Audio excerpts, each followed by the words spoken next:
It's the beginning of another week. Good evening. Welcome. This is Ghana Tonight. We're live from News Up at this week, and also live on TV3 Ghana on Facebook. There's a feature on 279. We're all across the world on 3news.com. I am Alfred Okanse. Tonight, Speaker of Parliament Alban Sumana Kingsford Bagwin breaks silence after the Supreme Court suspended his declaration of 4 parliamentary seats vacant. Stay with us. We'll tell you exactly what the Speaker is already giving some indication of and some pointers to ahead of tomorrow. The Peace Council has engaged, according to reports we are picking, both sides of Parliament, that's the NPP and the NDC caucus, in an attempt to avert any potential chaos in the chamber tomorrow, following what many expect to be another showdown. To what extent can this help the seeming inflamed situation ahead of tomorrow? Stay with us here on your Election Command Center. We seek to find out how the online voters register exhibition ended on Saturday. How many of you took time to check your details online using that USSD code and that online link by the Electoral Commission? They did the re-exhibition of the Provisional Voters Register online. How many of you did that? And we'll tell you that the implications if you did not, going into this election here on your Election Command Center. As always, you're an integral part of the conversation. We have a big one on Galamsey as well here on your Election Command Center. The hashtag is GhanaTonight on Facebook and on X. Let's get talking.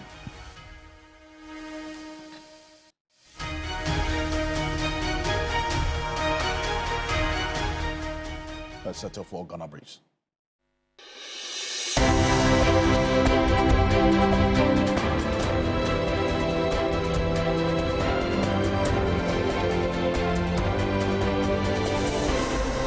The opposition NDC is promising to repeal key tax handles like the e-levy with what it believes is its newly acquired majority status. This has sparked concerns about possible constitutional limitations which may make attainment of this feat impossible. 136 is the new majority, 135 is the new minority. Only chaos would be when our colleagues who are in the minority now refuse to accept that they are in the minority. All of you have confirmed that our colleagues have filed and they have crossed the line and they are in breach of Article 97(1) G and H. So that is not in question. That is why some people even query what some of the things that they claim came from the court, which I'm not aware. So there's no problem about fighting. Nobody is going to fight. You and I know where the majority sits in Parliament. But the majority seats were on the right-hand side of the Speaker, and then the minority sits on the left-hand side. Is that not the case? Let's get to the House so we shall see what will happen. Barely 24 hours after he was reported to have been assaulted while in police custody, Democracy Hub convener Oliver Bakavomawo has been released. The activist, in the company of family and other protesters at the Accra High Court, met his bail conditions. We would need you in the path ahead. And I'm certain that in the ways in which you've responded to the call, in the ways in which your voices have kept me alive and also made sure that those who have gone through this tragedy for our republic will not be forgotten, I am certain that when we call on you again, you show up. Because that's who we are as Ghanaians. We show up for each other. And that even those who continue to appeal to the worst parts of us, we continue to show them the better angels that are within us.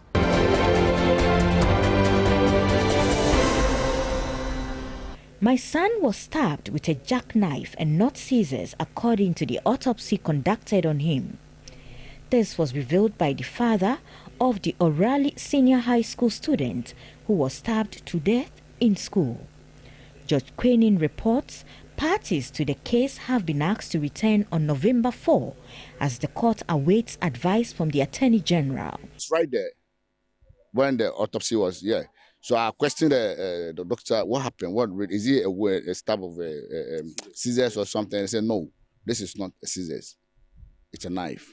Yes. And how many times? 3 times. So it wasn't one? It wasn't one. Whoever tells you it's one, it's a lie.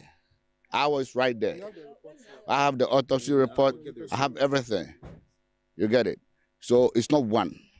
Yeah, they are trying to say this one and say whatever is self-defense. Oh, fine, if you're talking about self-defense or whatever, it's a student have every right to come to a school with a weapon.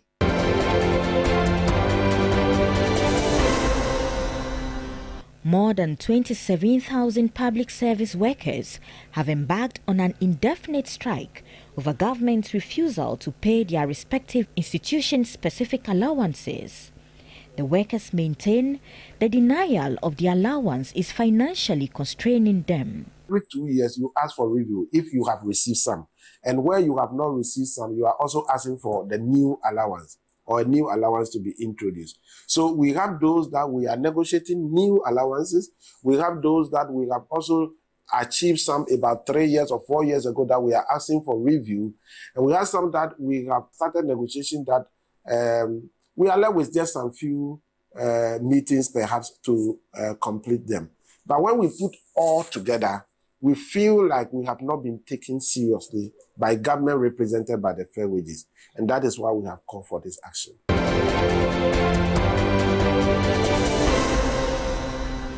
The National Health Insurance Scheme will now cover free dialysis treatment for eligible patients, with those aged 18 to 60 receiving 2 free sessions each week.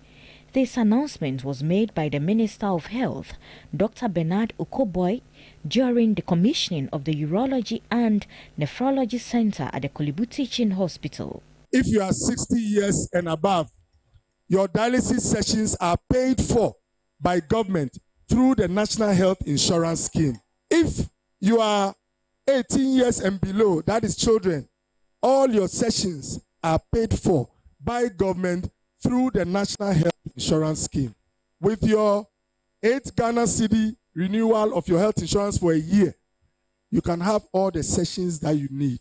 For those 18 years to 60 years, the President of the Republic has given NHIS the go-ahead to pay for 2 sessions out of the average 4 that you receive every week.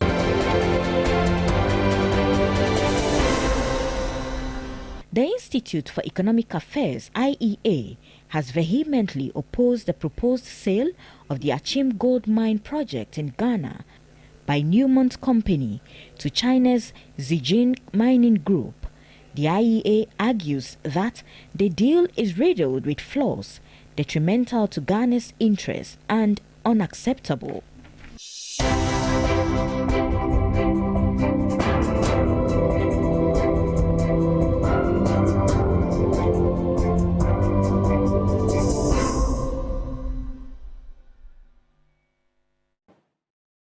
There's more news on 3news.com. Make some time and visit 3news.com. This is Ghana Tonight. Coming up next, Speaker of Parliament Abban Sumana Kingsford Bagman breaks silence after the Supreme Court suspended his declaration of 4 parliamentary seats vacant. And there's been a lot of conversation ahead of tomorrow, which has been described as a period where you would have what has been described as a parliamentary showdown ahead of tomorrow's parliamentary sitting, which many are looking forward to with bated breath, and rightly so, especially because of the conversation and all the issues that have been talked about preceding tomorrow. Good. This, before that declaration by the Speaker of Parliament, this was how the composition of Parliament was like. 137 with an independent candidate who had decided to do business with the NPP. Now, this independent candidate, second Deputy Speaker of Parliament, decides that it's going to contest on the ticket of the NPP, and also the 3 other members of Parliament, city MPs, decided to go independent, triggered Haruna Idrisu then to petition the Speaker. The Speaker went through a reasoned ruling after 48 hours and communicated his decision to Parliament. The NPP lost that majority after that declaration, and this is how the situation became after the Speaker's reasoned ruling was declared and communicated last week, Thursday. The NDC now assumed the majority in this 8th Parliament, 136 against the NPP's 135. And now the NPP wouldn't sit and accept this. They went to the Supreme Court, and the Supreme Court took a decision communicating that the Speaker's decision should be stayed. That's the situation right now. But tomorrow, Parliament resumes. And already the two sides have given us indication of what they are going to tomorrow's sitting to do. Alexander Penyomakin spoke to journalists on Friday after that Supreme Court ruling, and this is what he said. This is MPP. The founders of our tradition use the court to do right. And true to it, we are Democrats. We don't believe in violence. We don't believe in mischief and unnecessary political chaos. We came to court believing that the court will do right. And indeed, the court has just done that. The rights of those MPs have been reinforced, as well as the rights of those constituents who elected them. For the NDC caucus in Parliament, yesterday they addressed the press Sunday afternoon, clearly giving indication that they are not backing down on their newly recognized position of majority in Parliament, already giving indication of what they're going to use their new majority status for, to have the e-levy and the betting tax abolished. Remember that those two taxes are political promises now, both the MPP and the NDC, and in fact, Alan Chamanting and all the others have made promise that they're going to abolish the e-levy and the betting tax if they win this 2024 December 7 presidential election. So the NDC caucus in Parliament have given indication this is what you're going to do. And Dr. Kesla Toforsen yesterday, in addressing the media, didn't mince words on this. Take a look.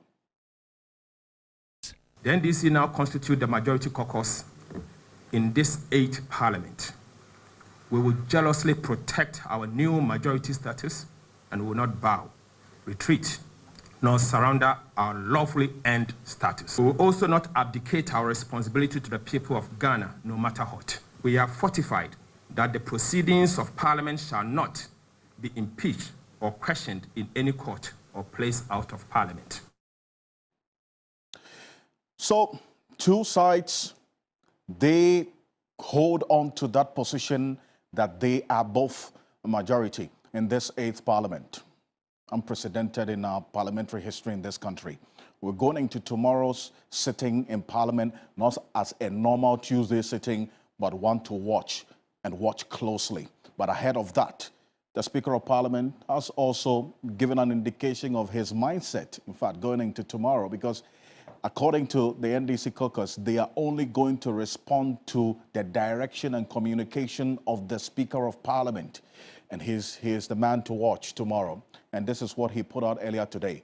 God bless our homeland Ghana and make it great and strong beyond any single individual or institution. That is the Speaker of Parliament. He put out just these two. In fact, it's a straight sentence, as a matter of fact, earlier today.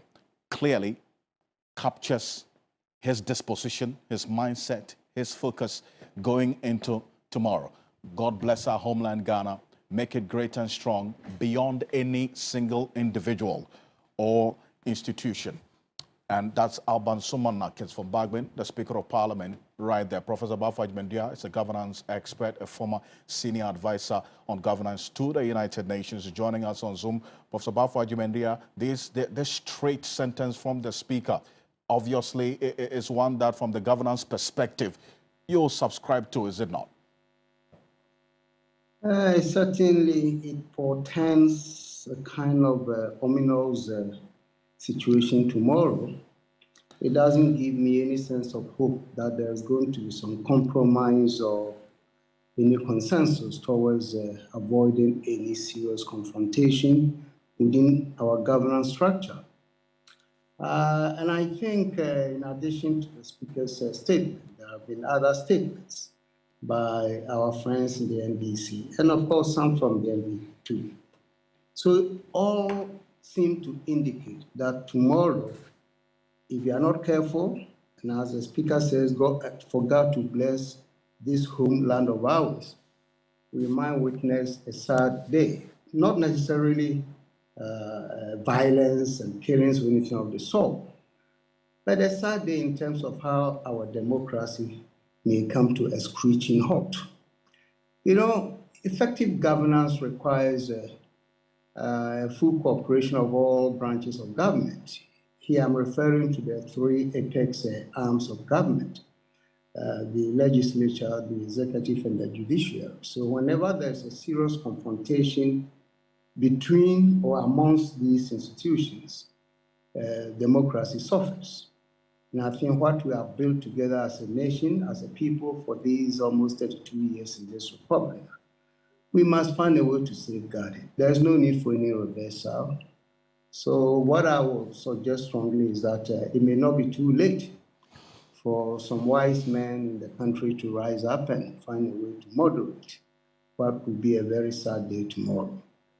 You talk about it not being too late for some wise men in this country to rise up and speak. There are some who have even called on the Council of State to have at least by now reached out to these two sides to counsel them, because that's part of their mandate, is it not?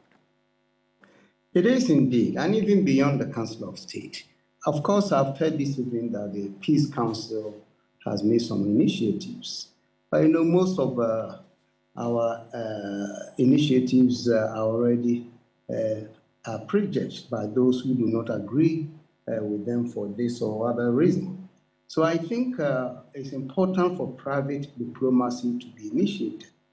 And I believe strongly that all of us, including those who are aggrieved and those who are angling for all kinds of things, we are all aware that the supreme interest of this country is a peaceful one. The well-being of this country, the people, can be achieved through peace. And I believe all of us are committed to that. So if we can take that as the national interest at this point, I think it may help for people to perhaps moderate their sentiments. At the moment, I think most of us are kind of drowned in sentiments and emotions, and therefore are not seeing reason to find a way to accommodate each other. A wise man once said that war breaks out when people cease to reason. Any war that breaks out simply suggests that those combatants simply could not reason. That's why war breaks out. So in the same way, I believe that if someone can intervene for cool heads to prevail, perhaps we may avoid the sad day that I'm referring to as being tomorrow. A private diplomacy, obviously meaning that someone outside of the state or constitutional architecture that we have, for instance, because you know, you would have those who hold the view that the composition and the appointment process of the members of the Council of State even makes it too difficult for them to even have these persons reach a compromise. Would you agree with that? Precisely. You see, there's no state institution that is regarded as truly independent or neutral. And it's all because of the system we have created for ourselves, the appointment system. Anyone made president of this country immediately is going to appoint not less than 7,000 people, including all the heads of state agencies and many other things, DCs and all. So that structure that we have in itself creates this perception of bias or perception of one person or an individual institution being under the wings of a sitting president. This is not new. We see that all the time. But perhaps this time around, I think the perception is much stronger, because I think the sitting president has not helped himself and the country by avoiding certain tendencies. People seeing that oftentimes appointments are maybe not based on merit, but on loyalty and those kind of things. So that perception is quite strong. And the recent addition of more judges to the Supreme Court tends to indicate to people that, again, the president deliberately packed the court. So there are all these perceptions. But I think after all is said and done, the supreme interest of the nation should be the concern of all of us, And I think also that this conversation reminds us that we need to really question the practice democracy that we have imposed on ourselves. I'm used to saying that there's two sides of democracy. The principal democracy, referring to the values and the rights, freedoms that all of us value as human beings, is different from practicing those values. In every country, people have the right to structure the practice based on their own history and culture. You see, we have imposed on ourselves what is strictly a competitive adversarial democracy. I don't know why we thought that to be the best for us, because maybe we see it being practiced in the Western countries. But their culture maybe support that. But here, I don't see that. I'm not surprised, by the way, for what is happening, because all along I knew it would come to a point where these conflicts, confrontations, and threats of destabilizing the democratic process will emerge. Because look, if you take into account what we all call the winner-takes-all system that we have, right? That if you're a party and you win 51%, the 49, those who won 49 will have to be sidelined for 4 years, 8 years. And unfortunately for us in Ghana, almost all our politicians are professional politicians. I don't know if they have any life besides politics. So if somebody goes into this for 4 years and is sidelined for 4 years, another 4 years, 8 years, then you can understand why people will be desperate to cling to winning by all means. Mm-hmm. So in the past, when you hear all die be die or booth for booth or whatever that we call it, it's all because of this attachment to political power, without which most of us perhaps will not make a living. And that is the reality, because people are going to this system. In fact, like a wise man said some time ago in Nigeria, the most lucrative jobs in Africa today is the religious industry and the political industry. Politics has become industry. It shouldn't be that way. So this problem that we are having, I'm afraid it will be repeated, is simply telling us that perhaps we need to revise our notes and find a kind of a system that is all inclusive. People mention proportional representation. Maybe that is the answer. You see, so I think it's time for us, after we go through this, to seriously consider how we redesign our politics to avoid these extremities that we are experiencing. I do appreciate your prescriptions and the solutions to your proposals to the situation as well. Thank you. Thank you so much. Professor Bafo Ajimendia, thank you for joining us here on Ghana Tonight. He's a governance expert, former senior governance advisor to the United Nations, joining us here on Ghana Tonight. And in fact, a number of you have been asking who are these wise men. You hear Professor Bafo Ajimendia talk about some wise men in this country. Some wise men should rise up by now and start talking to these people. I mean, on both sides of the House, the MPP and the NDC. It proposes private diplomacy. The number of you appointed to the Council of State as being made up of what you would expect to be the constitutionally defined wise men to counsel. This is it. And you're not wrong, in fact, if you think of that, because we are paying them to do their job, right? And these are their functions, essentially. Counseling the president and various arms of government on all matters of national interest. Also, consider nominations for appointment, and take a look at the fourth one. Regular engagement with key public officials on policy and management and operational matters, promote linkages, coordination, and synergy among sector ministers, departments, and agencies, examine and monitor. And you would flip to the last one, mediation and conflict resolution. Mediation and conflict resolution to ensure national peace and harmony. That's one of the major functions of the Council of State. Mediation and conflict resolution to ensure national peace and harmony in government, right? So this presents it. But as we speak, there's really no record as yet of whether they have performed this function of doing their bit to ensure that some wise men begin to speak as we are talking about now, or Professor Bafo is talking about. But coming up next, talking about interventions and the bodies that are supposed to be speaking. The National Peace Council has engaged both sides of Parliament in an attempt to avert any potential chaos in the chamber tomorrow, following what many expect to be another showdown. To what extent can this help the seeming inflamed situation that we're dealing with right now? And Sheikh Armia Shaibo, in what seems to be a proactive move, the National Peace Council convened an emergency meeting ahead of what is expected to be a relatively tensed parliamentary session tomorrow.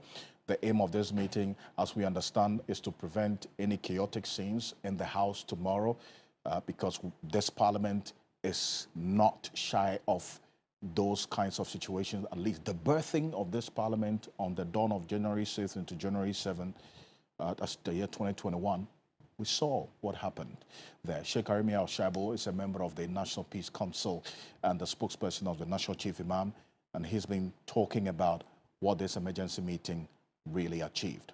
Take a look. Serious anticlimax to our democratic journey if we really have to see something untoward happening tomorrow, because some have said it's most likely some military people will be deployed. We don't have the basis for it, but once it's been put out there, we must prepare ourselves for what can happen. So the advice I can give is the trio, that is the various arms of government, need to remove sentiment and see what is happening now as a certain opportunity to understand that certain changes could come at any time, and we can look at opportunity to really improve, our democratic journey. It's not so much about this party or that party, but where we have reached means that we have hit a certain point in our democratic journey where certain decisions must be made. And I think if we can remove political sentiment and look at this as an opportunity to make a certain change for the better of our future. Also, Sheikh Arimi Al-Shaibo, there is a spokesperson of the National Chief Imam, also a member of the National Peace Council there. And ahead of Parliament's reconvening tomorrow, Tuesday, October 22, there's been mounting, those concerns, and we're live there, and we've been gauging the mood right from afternoon through to tomorrow morning. And as of this evening, just about an hour ago, what you're seeing right now is how Parliament looks like. And bear in mind that because the Chamber of Parliament is undergoing some renovation, Parliament has been sitting from the Accra International Conference Center. That is one of the tents located at the Accra International Conference Center. That's where Parliament has been set up now since the reconvene, and since the chamber itself has been under some renovation. That's what we're seeing now. This is how Parliament looks like ahead of tomorrow already. Other papers put on all these, the chairs that the MPs 270 one off or 275, depending on which side of the pendulum that you want to swing to, are looking, as you see right there, the order paper that clearly dictates, and then also the order of business.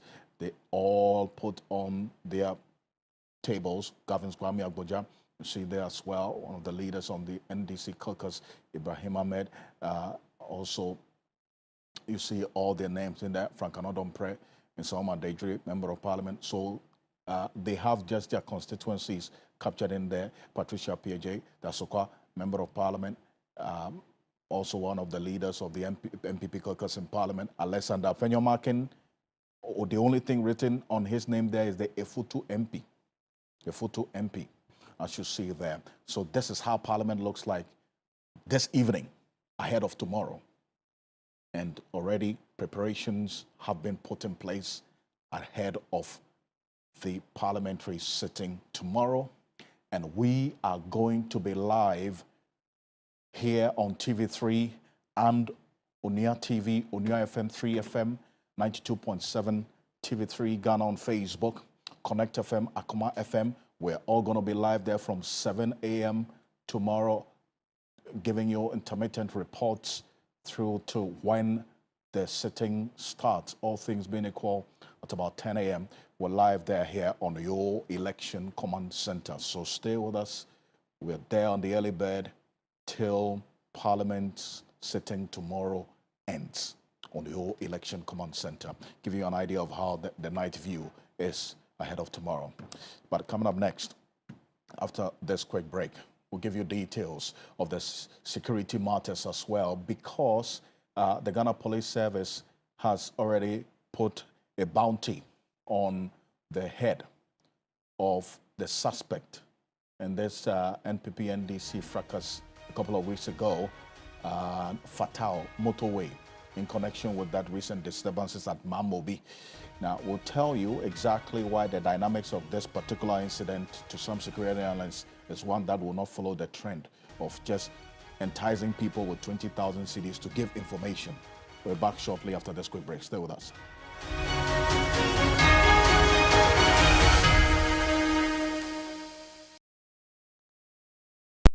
Emra Franco Trading Enterprise. Franco Trading, our electrical appliances. Aye, papa, ne buofo, na enchen na mahwode to say television sets every 32, and you see 86 inches. Franco essential air conditioner every 1.5, 2.0, and 2.5 horsepower. Na se eboa, uchilian kasa. Franco essential the CCTV camera. Also bomb by Samsung na Franco. A washing machine, papa, and a buofo, chest freezer, tabletop fridges, and a double decker. Franco dear, you can mobile phone, papa. This is a Nokia, Infinix, iPhone, any day laptops, no one can dear. Yeah, now be near free. Say yet to four, and now say I'm cranky. Go to www.francotrading.com. And I say, friend numbers here a good screen is Franco Trading Enterprise. Still. Electrical appliances, papa.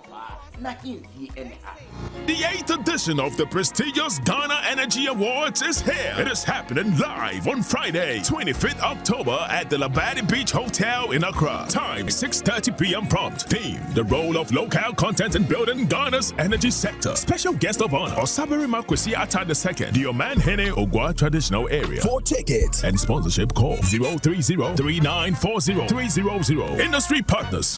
Media partners, TV3, Graphic News Plus. Validation by Forbes Mazars Ghana. Ghana Energy Awards. 8 years of redefining excellence. Star 712 hash.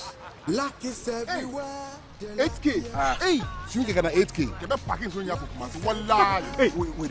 You can put it on his tab. This is my man. Good luck. Hey, Bill, wait here. Star 712. I'm on dialing the magic numbers. Star 712. Now, welcome to the luckiest. And I'm with me at home ticket. You can buy for yourself or your loved one. Mommy, tell mommy who's here. You're buying for me, right? Or who else? Oh. Let's choose buy tickets for others. Love you, boo boo. Maybe straight to option 4. Now, you need to buy tickets worth 50 Ghana to qualify. Yes, you can buy random or preferred tickets. I'm choosing random tickets. Listen, if you buy the random ticket, the system chooses a random number for you. But if you buy the preferred, you get to input your own preferred 5 digits. 5. Baby, give me your 5 numbers. And how much are we buying? Babe, look at the body and buy you. With your body, Hey, there, tread cautiously. Now follow the prompts and confirm. Now the luckiest. The luckiest is regulated by the NLA on the Caritas platform, not for persons below 18 years. TNCs apply. Everybody knows Acrobato. And if you know Acrobato, it means you know M-Punch Homeopathic Clinic. M-Punch Homeopathic Clinic is my pillar. Let's hear what others are saying about M-Punch Homeopathic Clinic. Who will be careful M-Punch one? Chese na me ankasa me period na se problems wom tina ma wo ho idea ma me papa chese na nya asem ketewa na me coin point no mo hwe me modem no mo he bibia na so mo meduro me fire no ene ma won kra mienu kofro kwa na mkwan mu a eba and everything yourself me ma me no adwodwo eda ho a wontumi nante and then ko end point o mama nura and then ho idea watimi asori anante. That's end point for you of Acrobato. Hello hey ohwehwe what chair okay a free bra wo di end point wa dance am me call you no me do so se ma na enkoyie and person na my emre nyina and na magina sebema na me be fie for there You heard everything. I have secret. M-Punch is my secret. M-Punch Homeopathy Clinic. I'm free. This October to December, King's Furniture says, thank you, Ghana. Enjoy a whopping 25% off on all our domestic kitchen, wardrobes, and sofas. Upgrade your home with the finest furniture, crafted right here in Ghana. And for your office, we're offering 20% discount on all office furniture because your workspace deserves the best. Whether it's for home or office, now's the time to make your space truly yours and give the gift of comfort and style to your loved ones. Hooray! Promo is from October 1st and ends December 31st, 2024. Visit King's Furniture Showroom today and enjoy these incredible discounts. Locate us in Accra, Kisima, adjacent Melco, and Takrade, Tanokrum, Pipeline, right opposite Connect FM, or call us on 050-150-5507 Accra and 050-133-2327. King's Furniture sets a standard. And a big thank you to Ghana. Mama, stop worrying. How is Kobna? I got some of his medication. His friends are raising funds to support us. The kidney disease has taken the toll. But my son and our finances. Mama, there is hope. The pharmacist told me about Mahama's policies on chronic diseases. John Mahama is going to establish the Mahama Cares Fund to support Ghanaians with kidney diseases, sickle cell, cancer, diabetes, hypertension, and other heart conditions to support and ease the financial burden on families like ours. Mama, but that is not all. Ghanaians can access free health care when they go to the CHIPS compound, health centers, clinics, and polyclinics. Mama, we have to vote wisely for Kobne's sake. Mama, wipe your tears. Wipe your tears. Mahama cares. Vote for change. Vote for John Mahama and the NDC. You know, one bucket of flamingo paint is equal to several buckets of any other paint brand on the market. Flamingo paint, superior durability, superior hiding, superior coverage. Flamingo paint, simply superior. You know, one bucket of flamingo paint is equal to several buckets of any other paint brand on the market. Flamingo paint, superior durability, superior hiding, superior coverage. Flamingo paint, simply superior. Nana, who are you voting for this year? Habateria. As for this question, you need not ask. John Mama and the NDC, of course. Who else? You know there should be a change. Maybe I should have brought my to papa. Nana, born before computer. Yeah, do you still remember how to vote? I am so sharp. On December 7th, when I get to my police station, I'll take my voter's ID card to the EC officer. He will check, find my name, and give me a ballot paper. I'll inspect the ballot paper and make sure the EC stamp is at the back with no other markings around it. When I get to the box, I will just inspect the paper again, search for the umbrella. I will just put my thumb in the ink pad and stamp the empty box just by the umbrella, not on the line or Mohammed's face, but in the empty box just by the umbrella. Then I clean my hand, fold my ballot paper vertically and horizontally, and drop it straight into the presidential box. Nana, well done. On the parliamentary candidate, I'll just stamp my hand in the empty box just by the umbrella. Now I'm done. Give it back. Hey, na. Vote for change. Vote for John Mahama and the NDC.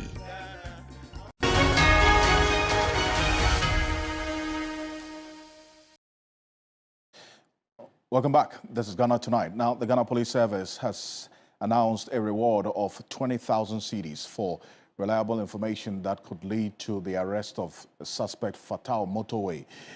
It's a suspect in connection with the recent disturbances at Mamobi, Nima. Some supporters of the MPP and the NDC had this altercation gunshots were fired. Fatal Motorway was seen in a now viral video brandishing a gun during that altercation between supporters of the MPP and the NDC in Mamobi, and has been declared wanted in relation to the disturbances. As you see on the screen there, the police says a reward of 20,000 cedis being offered for anyone who provides credible information leading to his arrest, appealing to the public to support intelligence-led efforts by providing this information.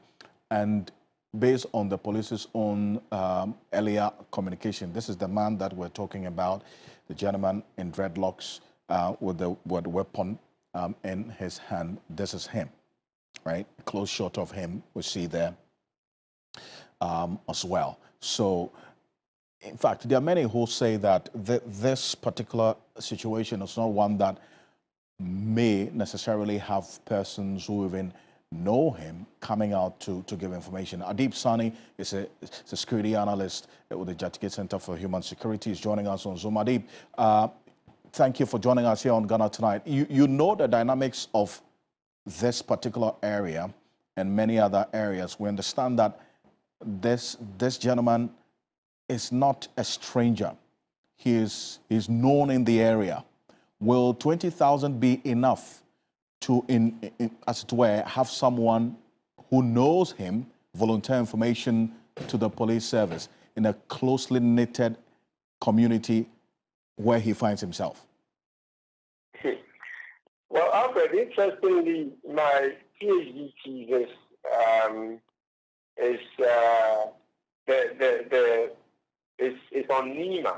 As a matter of fact, I have followed closely happenings in the area, including gang violence and all that. I've done a bit of research, and I understand the socioeconomic dynamics of the area for, in my opinion, even 50,000 Ghana cedis would not be enough, because we have consistently failed to deal with the fundamental issues. What are these? I remember when there was a clash between the Kumoji gangs and the Bonbon clash. You remember that one that happened about 2 years or so ago. Similarly, these individuals were on police wanted list. They were finally found. I mean, they were wanted as if they are terrorists, okay? They were finally found, and immediately they were released. And nobody knows what has become of that case today. I spoke with some people in the area who told me, look, that is what the police usually does. They would arrest these individuals, and in less than 24 or 48 hours, they release them, and that's the close of the case, all right? Similarly, it is also very possible that this individual in question would be found, be detained for 24 hours, and that would be the end of the case. Because of that, a lot of people in the area seem to have lost trust and confidence in the police. Secondly, some find better protection under the criminal regime or the gang regime in the area than that of state security. Interestingly, because I remember when the violence happened first between the Bonbon and the Kumoji gangs, I was there with the police team. We went around to seek opinions about what was going on, and the lady spoke to us. When the police left, I still was around. They didn't know I was part of the team, and you can't imagine the level of rebuke she received from those persons who were there and saw her speak with the police. So it has become a norm. You don't speak with the police. You trust the gangs better than you trust the police. And that has been the case for some time now. So I am not surprised. He's been a very notorious figure. He's known. I've spoken with people who know him full well, and his character is also known. And I'm not surprised that nobody is really come out with information about his whereabouts because of what has happened in the past. They can't just trust the police As simple as that. Adib, it's a very instructive analysis that you make there because of your knowledge of this Mamobi Nema area. Yes, this gentleman, as you indicated, he is known, he's not a stranger. And you say not even 50,000 cedis would entice anyone to give information about him and his whereabouts. And the police say they are doing intelligence-led, information gathering. So if money is not going to do it, what else? As a matter of fact, no amount of money can do it. The police needs to work to improve their image, especially in the jungles. They have to work closely with the community leaders and also ensure that the laws are duly enforced. Because if ABC does it and you don't hold them to account, they are not brought to book for their actions, DE will do it, hoping they will also be left off the hook. And that is the thing. In criminology, it's called rational choice theory. Before anyone perpetrates a crime, as human as we are able to juxtapose the risk against the reward factor. So if the reward of you not getting caught outweighs the risk of you getting caught, you would naturally be incentivized into perpetrating the crime. On the other hand, if the risk is more than the reward, you would be deterred from committing the crime in the first place. The residents have just had enough of these groups, and there are a lot of these groups who are being taken advantage of by politicians, because the saddest bit of it is, and anytime I get the opportunity to speak with my people, the last time was at the National Mosque, when I told them, look, when the politicians are looking for muzzles to go cause trouble, their favorite destination are the dongos. Why does it have to be so? So we need to educate the people to get them to understand that it doesn't benefit anyone, neither themselves nor their families, to be used by politicians to perpetrate crimes, especially as we go into this election. And mind you, a lot of these guys are armed. Where do they get these weapons from? And obviously, these weapons are not even registered in the first place. So we need to be very careful. Because if a health work, something as simple as a health work, metamorphoses into such unbridled violence, it's really sends shivers down my spine. Because there was absolutely nothing healthy about the work in the first place. And it begins the question of whether this could possibly be a rehearsal for more, violent clashes to happen as we go into the elections. Adib, I do appreciate your expertise on this matter, and I thank you so much for letting us understand the architecture of this particular crime that the Ghana Police Service is dealing with right now. Adib Sane is a security analyst joining us here on Ghana Tonight. We're going to go for this quick break. We're back. Coming up next, renewed calls for organized labor to resume their nationwide strike. We'll tell you why some want organized labor back on this strike. Stay with us after this quick break.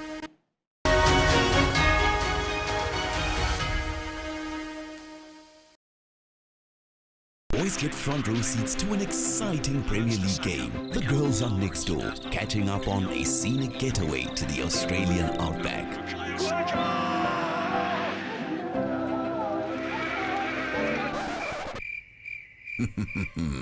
Watching together is always better.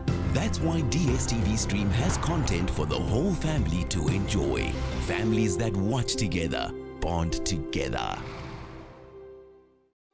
From the South Atlantic Ocean comes the finest beach resort in the oil city, the Groove Esipong Beach Resort. Unwind in 53 beautifully appointed rooms and suites, including our presidential suite, each offering breathtaking views and unparalleled comfort. Be hosted in our elegant Nana Frimpoma the First restaurant and experience our local and continental dishes. Visit us today and experience a taste of Africa. The Groove Esipong Beach Resort, where luxury meets adventure.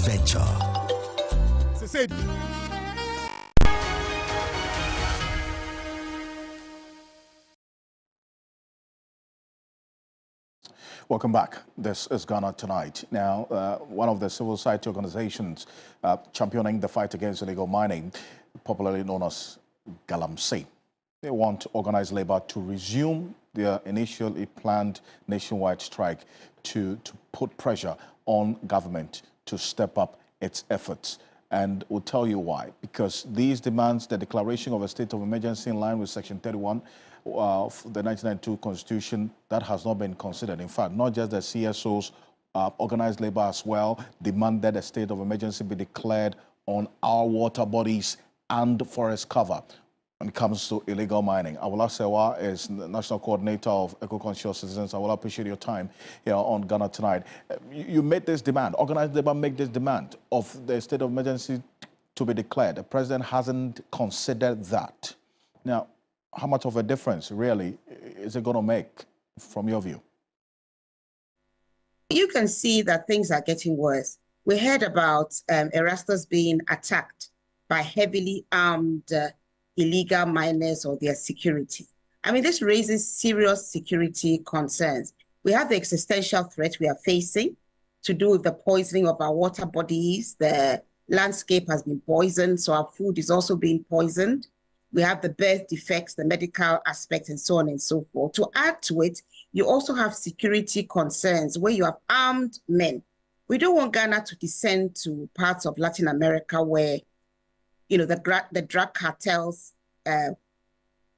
control areas. So we are saying that nip things in the bud, declare a state of emergency, which is necessary before we can start the reclamation, remove all miners and their equipment, start the reclamation using the polluter pays principle, meaning that when the illegal miners are arrested, prosecuted, found guilty, any assets they have will be sold towards the cost of reclamation, which is a very expensive business.